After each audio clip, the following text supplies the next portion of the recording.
Hey you, are you having trouble understanding AP microeconomics, especially unit 6.1? Well, let me, Jacob Millman, help guide you through it today. Wow, would you check the time? It's time to learn about key vocabulary terms. What is a socially optimal outcome? Wow, that was an amazing question, Fahim. Let me explain to you. This is a visual representation of a socially optimal outcome where the supply and demand, or the marginal social cost and the marginal social benefit, intersect. Another way we can say a business or firm has a socially optimal outcome is by saying the business or firm is socially efficient. Now let's take a few moments to look at an example of what is and isn't socially efficient. This is a good time to remind the audience that society should always act when the marginal social benefit is greater than or equal to the marginal social cost, but never act when the marginal social benefit is less than the marginal social cost. Let's look at this scenario. If we decide to build a laser tag arena near Marshall High School, but more students ditch to play laser tag, is this an example of a allocatively or socially efficient business?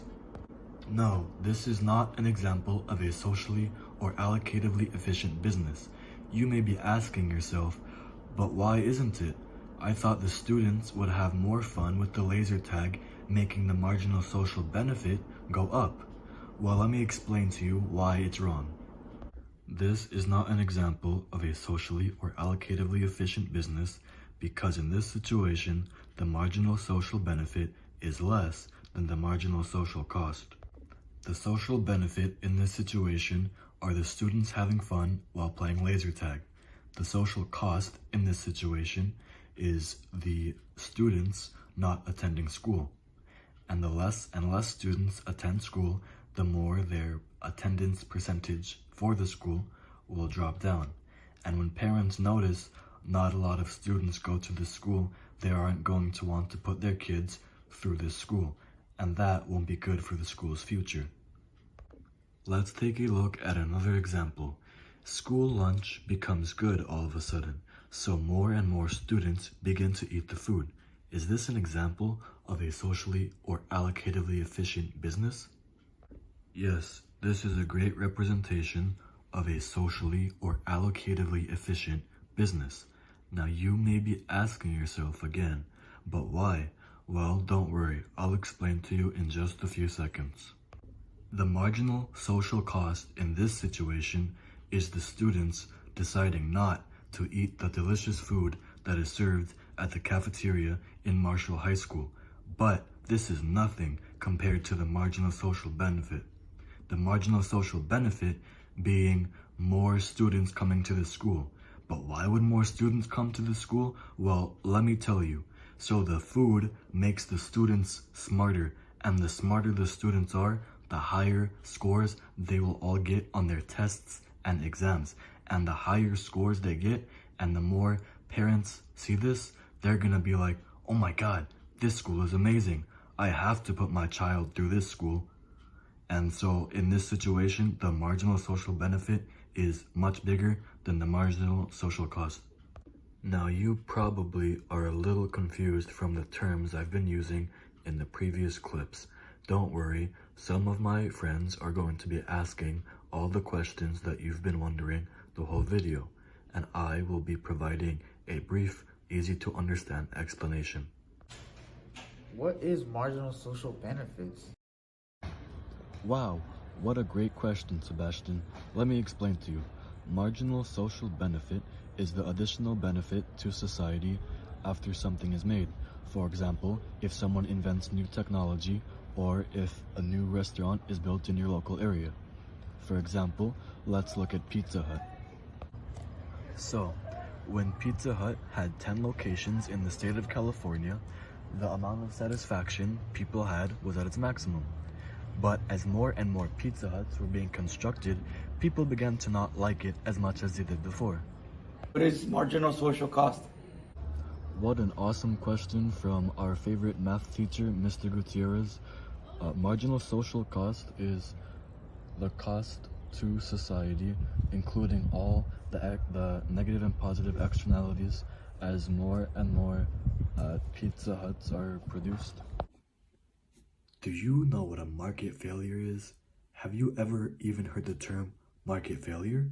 Well, if you haven't, don't worry. I'll be here to teach you exactly what it is. A market failure occurs when the free market decides to create an inefficient outcome. The first reason why a market will fail is because of monopolies. Oh, but why a monopoly? Well, that's a good question. I have 3 things to tell you. Monopolies tend to overcharge, underproduce, and they're also allocatively inefficient. We need to take into consideration 2 more reasons as to why a market will fail. What are these 2 reasons? Positive and negative externalities. But Jacob, I don't even know what an externality is.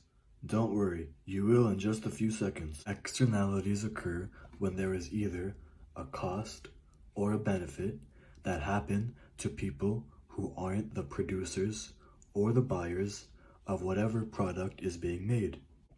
Now that we have that out of the way, let's talk about positive and negative externalities. This is an example of a positive externality. As you can see, at the point circled by the green marker is when they are overproducing and producing too much for society's needs. As you can see by the green marker circling this point, this is an example of a negative externality when they are underproducing and not producing enough for society's wants and needs. Before we end the video tonight, we are going to ask you 1 multiple choice question to see, did you really pay attention to this video? An ice cream parlor is built directly next to a movie theater. Is this socially or allocatively efficient? Your first option is A, which would be yes, this is allocatively or socially efficient. Your second option is to say no, this is not an allocatively or socially efficient business.